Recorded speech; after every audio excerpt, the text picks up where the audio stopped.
Hola amigos, soy Ariel Pavón y voy a compartirles un texto que se llama Música familiar. Durante mucho tiempo, porque en casa no se escuchaba, creí que a mi papá no le gustaba la música. En casa había un Winkofon y 2 o 3 radios, pero el Winkofon andaba más o menos y las radios casi no transmitían música, sino principalmente noticias. Radio Colonia y Radio Rivadavia son las que recuerdo más. Mis padres no pertenecían a la generación de la FM. Con suerte, los domingos en el fondo, papá, mientras hacía trabajos de herrería o de carpintería que tanto le gustaban y que nunca podía terminar, escuchaba chamamés. En cuanto al Winkofon, achacado por la edad, pero todavía saludable, era más un viejo al que los nietos atormentan tiernamente que una máquina sonora, porque además los discos, Paquito Aranda, Trío Los Panchos, Miguel Aceves Mejía, músicos que a comienzos de los años 80 solo podían producir rechazo en la sensibilidad de un niño curioso que a través de la televisión, de la casa de algunos vecinos, comprendía que había muchas cosas que no sonaban en su hogar, mientras que en otros hacían furor. Pero a decir verdad, en casa ni siquiera se escuchaban esos discos. Andaban siempre sueltos, desensobrados, siempre polvorientos y molestos, como si nadie supiera qué hacer con ellos. Parecían objetos olvidados por alguien que anduvo de pasada y que no tenía sentido reclamar. Algo de eso había, sin lugar a dudas.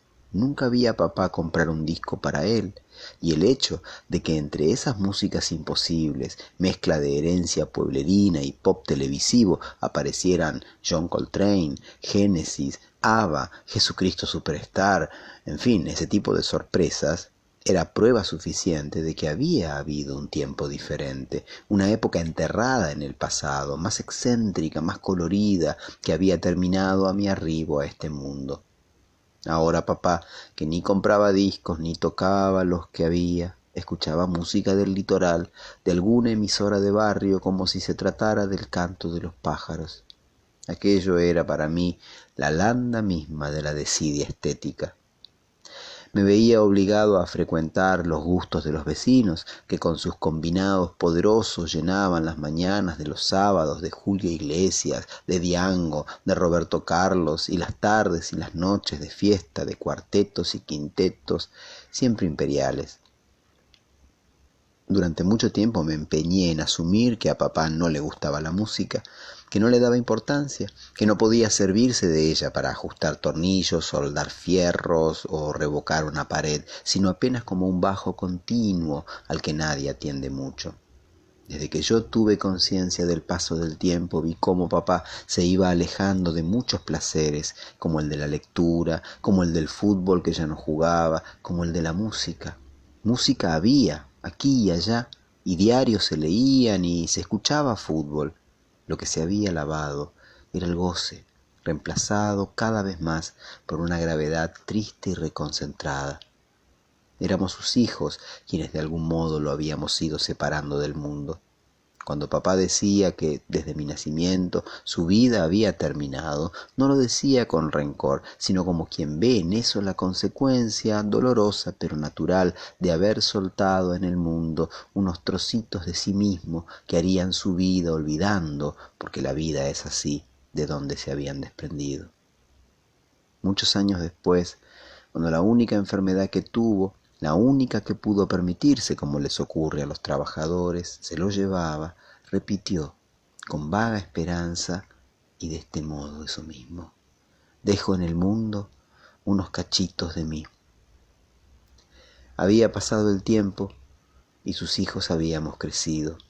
Yo, que en ese entonces me preparaba para ser padre, que amaba la música con el orgullo de quien salda una deuda vergonzosa, recibía aquella palabra, cachito, como una revelación.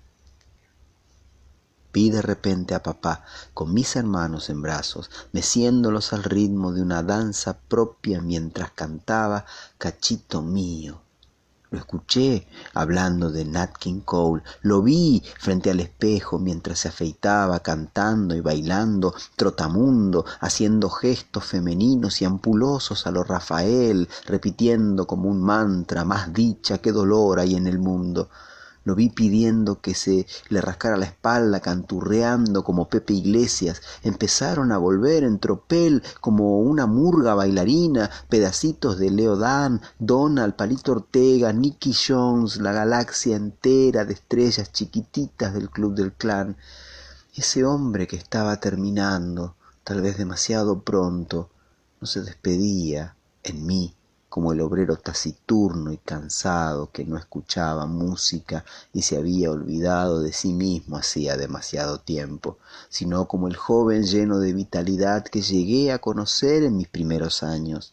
No se iba en mí como un neutro banco de trabajo, sino como una rocola multicolor. Y aunque las circunstancias eran amargas, interiormente sonreí al verlo bailando antes de entrar a ducharse o al salir, el toallón como una falda y el micrófono listo para el pelo.